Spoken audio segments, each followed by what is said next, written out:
Good morning. I have just finished my skincare for the morning.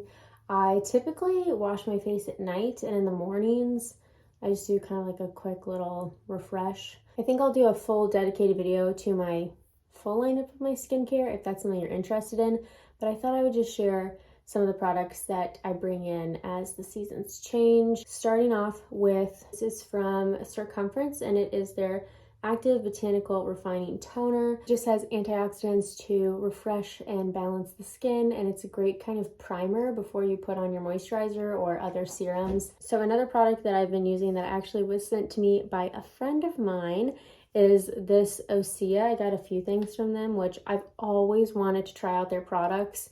So this is something that I would only apply at nighttime because it can make your skin more sensitive to the sun. I've tried other AHA products in the past, but I did not like them. But I really like this one so far, and I just put it on before my moisturizer, and then I go to bed. So those are two things that I feel like I have brought in that I don't always use, because usually I'm just a cleanser.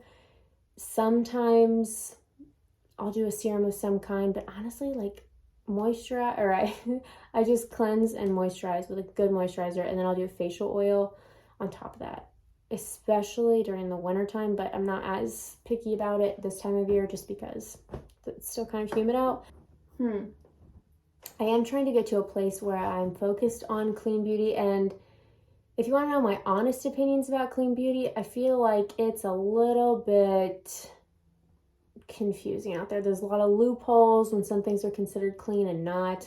And I go through phases of not wearing makeup for weeks and then also not wear it one day, or I'll wear it for like 4 days in a row just because I like to play with makeup. One thing I thought I was going to go and do with my life is become a makeup artist, and I wanted to go to cosmetology school, but that didn't happen. So anyways, I do enjoy playing with makeup, and I'm going to do that today. I'm going to go put my makeup on. I just wanted to say all of this because clean beauty can be a little bit confusing, but my stance is that the best thing is clean beauty has got to be a little bit better than stuff that's not considered clean beauty. Even though it may not be totally clean, at least it's better than what we've been using with harsh chemicals and like talc and stuff that we definitely shouldn't be putting on our face on a regular basis. I just feel like we should be in a place in our society where we don't need animal testing anymore. Like, why are we still testing on animals? Let's go cruelty free at least. If you want to put beeswax or something in your product, whatever, but you're gonna test on animals still? Like, haven't we figured out enough to where we can formulate good enough products without testing on animals? I don't know. That's my stance. So I am trying to go for more clean beauty, and once I feel like I found a good selection of stuff that really works for me and holds throughout the day, then I'll do a little makeup video if you'd like. I feel like that would be fun. I love watching makeup videos.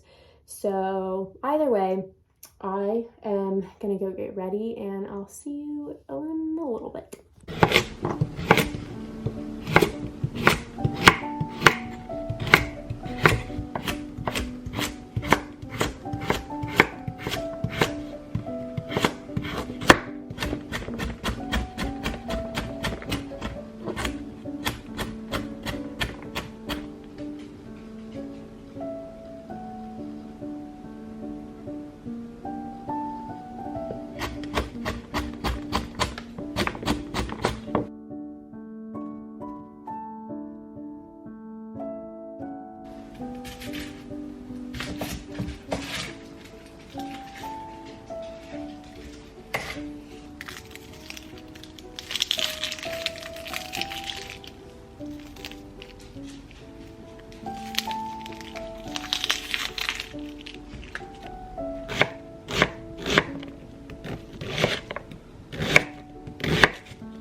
I'm crying. Oh my gosh, I'm crying.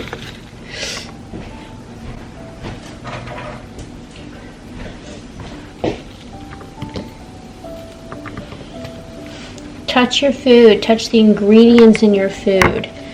Connect with what's on your plate and in your meal. Touch your food.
I'm also putting some of my cashew dressing in here. This is from my ebook. I use it in so many different ways, so if you also have my ebook, put it in a soup to make it creamier, put it on your potatoes, bake them in the oven, put it on tacos, put it on salad. It's really endless, so I'm gonna add this into there.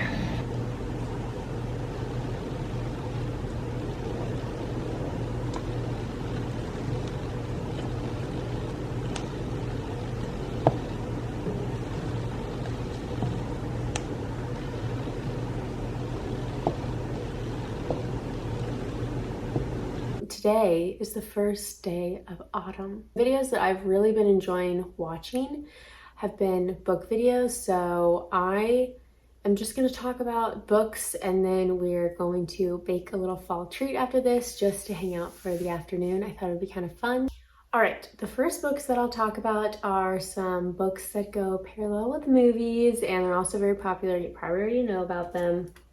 The Harry Potter books. This is a series that I didn't read until I was in college, which some people would say is a little bit old, but I tell you what, I still enjoyed them just as much. I also listened to them half reading it, half reading it, listening to it on Audible, because I had very long commutes to college and I would listen to it in the car, so it was great. And then I'd come home and read it, and I breeze through them because it's a really great story, and I never think that you're too old to read whatever kind of story you want to. So reading in general is just great for you.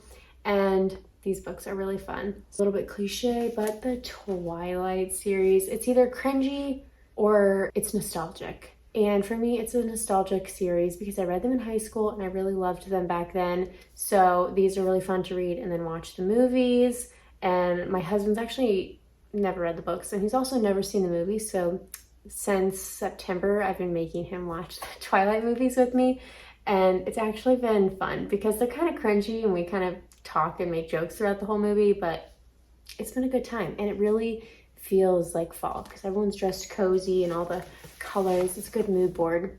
If you have read Twilight and you want something that's a little bit more updated, I would recommend Midnight Sun. I did give this book 3 stars. I wasn't in love with it, but you might like it. I just felt like it was dragging on. There was a lot of detail from Edward's perspective, and yeah, 3 stars for me, but it's not that it's bad. It's just pretty average. So anyways, it's a very big, thick book, but I would say, you know, it takes place of the Twilight book. So that's kind of where it is, Twilight and then Edward's perspective It's not so popular are the Serpent and Dove series. These 3 have the most beautiful covers. Just wow. These books are about a witch and a witch hunter, and it is a fantasy adventure series with a little bit of romance. I will go ahead and tell you my rating of these books. This was a 5-star read. This was a 3-star read. Blood and Honey, not my favorite, but you gotta have it to get another 5-star read. And it's just really fun and adventurous. Love these books. This became a series that's very dear to my heart, and I would highly recommend it. It is a young adult book. The last one does get a little bit spicy with some of the scenes between the 2 main characters that have an ongoing romance. It is an enemies to lover type of situation, but it's a good time. So I would recommend these because it's very, you know, it's not necessarily taking place in fall, but you have witches, you have demons, you have dragons aren't really Halloween. It's just the mood, you know what I mean? And it's a fantasy world, so whatever. Magic Lessons by Alice Hoffman. This is a book that technically could be a standalone, but it is a part of a series for the Practical Magic book. And this is the prequel to Practical Magic, so I'm really excited to read that one next. Practical Magic ended up becoming a film adaptation, and it's quite popular. I think it has a little bit of a cult following. It's definitely a movie that I watched many a times growing up. This book takes place in the 1600s about, I don't want to say a coming of age, but like kind of a coming of age witch, and it was good. I thought it was really good, and so much happens. After I would finish reading a couple chapters, I would come back and tell Russ everything that was going on. He was like, wow. He figured that I would be like halfway through the book. I'm like, oh no, I've only read 4 chapters. And he was like, oh my gosh. So it's not that big of a book. I think it's 396 pages. And like I mentioned, you could read it all on its own. It's not like it leaves you on a cliffhanger. So that's kind of nice if you wanted to do that. And you don't even have to read them in order, but that's what I've decided to do, is read them in chronological order, not the order they were written, because Practical Magic was written before this book. So if that makes sense, hopefully. The next book is A Discovery of Witches. This is by Deborah Harkness. You may have seen me reading this book here on my channel over the summer. It was good. I wish I would have waited to read it in the fall because it's very atmospheric. It takes place in Oxford and the leaves are changing. It's about a vampire and a witch that fall in love, but I would not say this is necessarily a romance book. It's a part of the story, but it's not the whole story. And there's no spice in it. It's not like that. Actually, not that many of these books really have spicy scenes. So I think I gave this book in the end like a 4-star. Wasn't my favorite, but I did enjoy the story, and it's funny. I still think back on the story sometimes. Like now that it's getting fall, I'm like, I wish I could have some wine like they described in this book, sitting by the fireplace. That sounds nice, with black turtlenecks. A couple physical books here that I'm going to be reading, and then I have a few more that I'm going to be ordering or going to the bookstore and buying them. So the first one is The Ex-Hex. This book, I think, takes place in a town. Yeah, it does. It takes place in Graves Glen, Georgia, which I live in the state of Georgia, so I'm excited to read this. I know it is a romance, and I believe there's some spice in it, but to be honest, I didn't read the back. I have no idea. I just saw someone recommend it, and I heard that it took place in Georgia, so I thought, I'm going to read it. It looks cute. You can see most of the fall books I have are usually about witches. That's the best thing about fall, to be honest. Pumpkins are great, ghosts are cool, but witches, that's the most fun, I think. So anyways, the next book I have is A Far Wilder Magic, and this is by Allison Saft. I hope I'm pronouncing that right. I have no idea what this is about. I'm assuming it's a romance, but it's a magical secret, a mythical hunt, and a love that could risk everything. Tell me more. I don't know what it's about. I'm just letting you know that I'm going to read it. I don't really like reading the backs of books because I feel like I can quickly tell what's going to happen. So I'd rather just not know. Let me just get into it. Tell me it's good and I'll try it out. So that's what this is. So, what do you want? I do have a few other books that are on my TBR list. One is The House Across the Lake. I can't remember who it's by specifically, but I will write my TBR list down in the description of this video. I would say that I could recommend some shows or some movies, but I can't because I don't have any of that stuff anymore. So anyways, all right, let's go look at Pinterest and bake some cookies. That sounds like a good Friday night to me. Sometimes Pinterest recipes can be kind of hard to follow. You know, you see the picture, it looks delicious, and you hope it's going to come out exactly like it. Well, this one didn't really do that, but it was good. So I started out following the recipe by adding 1/3 cup of softened butter, and I'm using grass-fed organic butter from a local farm, which I'm so thankful. If you have the chance to be able to like research and do that, you should really try because it's just been great. So anyways, I also added some pumpkin, which I had left over from the soup that I made earlier that we're going to be having for dinner. And then instead of adding cane sugar, I decided to do coconut sugar, but because I was low on that, I also added in some monk fruit, which is the white stuff, and I don't use that too much anymore. But anyway, then I added some molasses, which was not in the recipe, so I can't really blame that these didn't come out exactly like the picture because I changed it so much. I changed my shirt because I didn't want to get anything on my top, but I'm just whisking all these wet ingredients together. And looking around, my kitchen's actually quite a mess, but you know what? We can clean while the cookies are baking, and then the cookies will be our reward. So that's my theory. Then I went in using a gluten-free all-purpose flour, and I also used half of an oat flour. Wow, that word came out so weird, oat. Then I did some baking soda, and they had a bunch of different spices, but I decided to round it up with just a couple teaspoons of pumpkin pie spice. Then I cut up this dairy-free chocolate bar that I have, and decided to do more like chocolate chunks. Sometimes it is really beneficial to follow a recipe to a T, but after you've been baking for a while, you kind of learn that even if it's not exact, it probably is going to turn out pretty tasty anyway. I just share this because sometimes the cookies turn out picture perfect and sometimes they don't. And this was that case. They really didn't look like the picture, but they were still delicious and we thoroughly enjoyed them.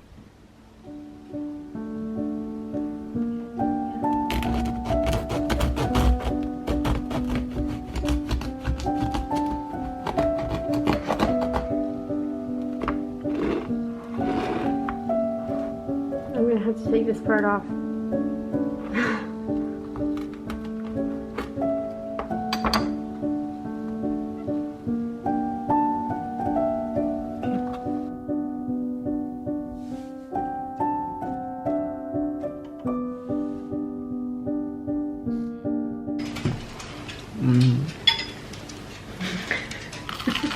Describe it. Curry potato soup. Potato. Is there potato in here? No. What is that? It's really thick though, isn't it? Like creamy. Oh, what is this? Carrots. Rainbow carrots. All that's in it. Well, there's a lot that's in it, but it's like starting to get out of there. The carrots have a very potato vibe, like consistency. What do you think? I think it's great.